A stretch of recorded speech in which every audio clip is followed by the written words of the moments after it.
بسم اللہ الرحمن الرحیم۔ السلام علیکم میرے پیارے عزیز دوستو۔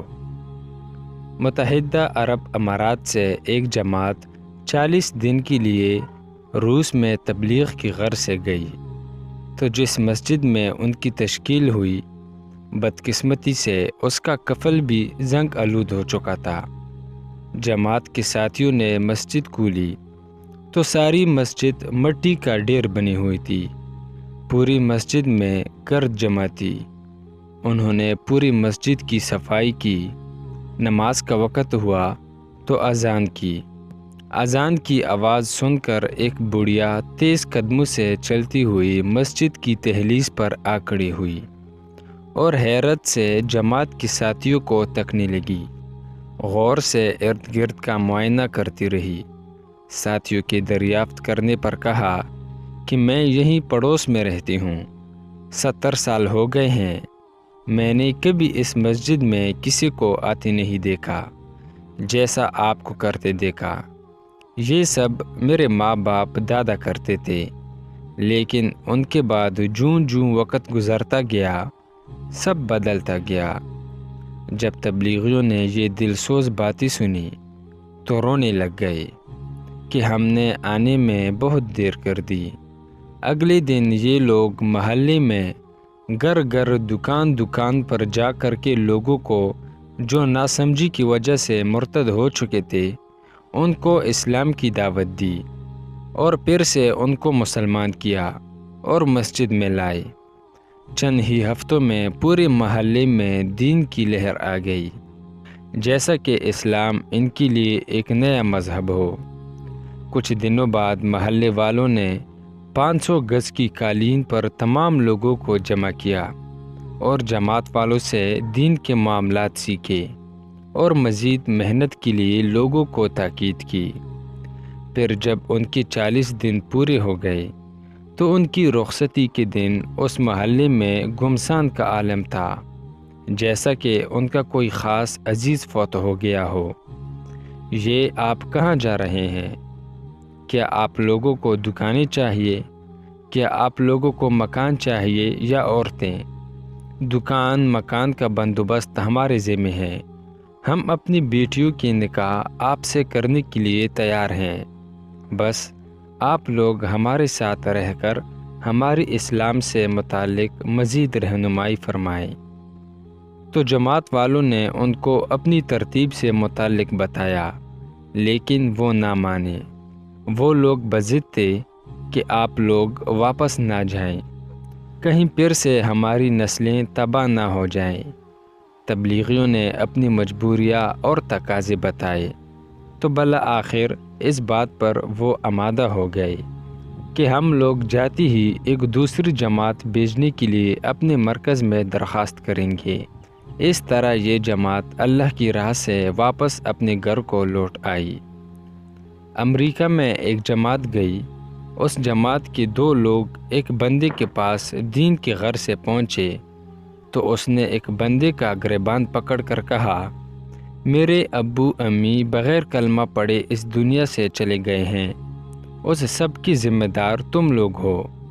تم لوگوں نے دین پہنچانے میں بہت دیر کر دی۔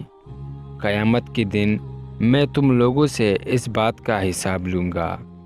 جب اس آدمی کا غصہ ٹھنڈا ہوا تو اس سے اس ملال کی وجہ پوچھنے پر معلوم ہوا کہ کچھ ہی ماہ پہلے وہاں کی ایک دوسری جماعت آئی تھی، جن کی بدولت یہ بندہ اسلام سے متاثر ہو کر حلقۂ بگوش اسلام ہوا ہے، اور اس کو دکھ ہے کہ اس کے والدین بہت بڑی نعمت سے شرمندہ ہو کر ہمیشہ کے لیے جہنم کی آگ میں جلیں گے۔ فلپائن میں 400 سال پہلے 100% مسلمان تھے، لیکن اسلام سے ناہم آہنگی کی بدولت یہ لوگ اسلام سے دور ہوتے گئے اور کچھ لوگ تو برائے نام مسلمان رہ گئے، باقی سب مرتد ہو گئے۔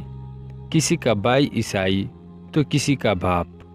جب پہلی بار 1976 میں رائیونڈ سے وہاں جماعت گئی تو 7 آدمی اس کام میں لگ گئے۔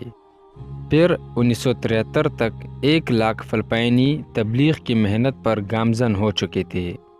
بنگلہ دیش میں تبلیغی اجتماع کے موقع پر ایک فرانسیسی اچانک ممبر پر آ کر کہنے لگا کہ اے لوگو، ہم نے تم لوگوں تک چوٹی سے چوٹی اپنی ایجادات بھیجی تاکہ سارے لوگ ہماری ایجادات سے مستفید ہو، لیکن تم لوگوں نے مفت کا کلمہ تک ہمارے اجداد سے روک کے رکھا، اس کا حساب اللہ تم سے لے گا۔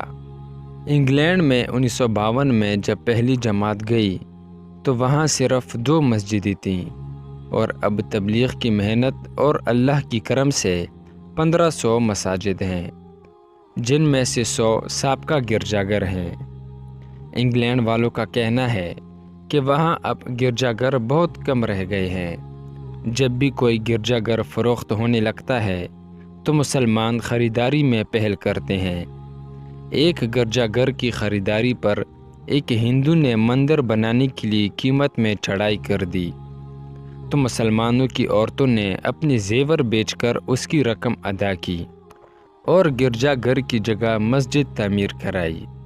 یاد رہے، گرجا گھروں کی جگہ مسجدوں کی تعمیر کی بڑھتی ہوئی تعداد کی وجہ سے حکومت نے پابندی بھی لگائی تھی۔ اب وہاں گرجا گھر صرف اتوار والے دن کھولے جاتے ہیں، باقی پورا ہفتہ بند رہتے ہیں۔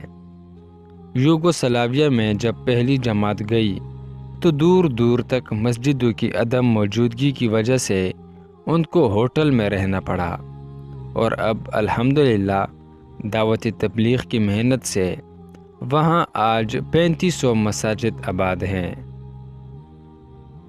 ہالینڈ کا موجودہ تبلیغی مرکز پہلے پادریوں کا دینی مدرسہ تھا، جہاں پر پادریوں کو دینی تعلیم دی جاتی تھی۔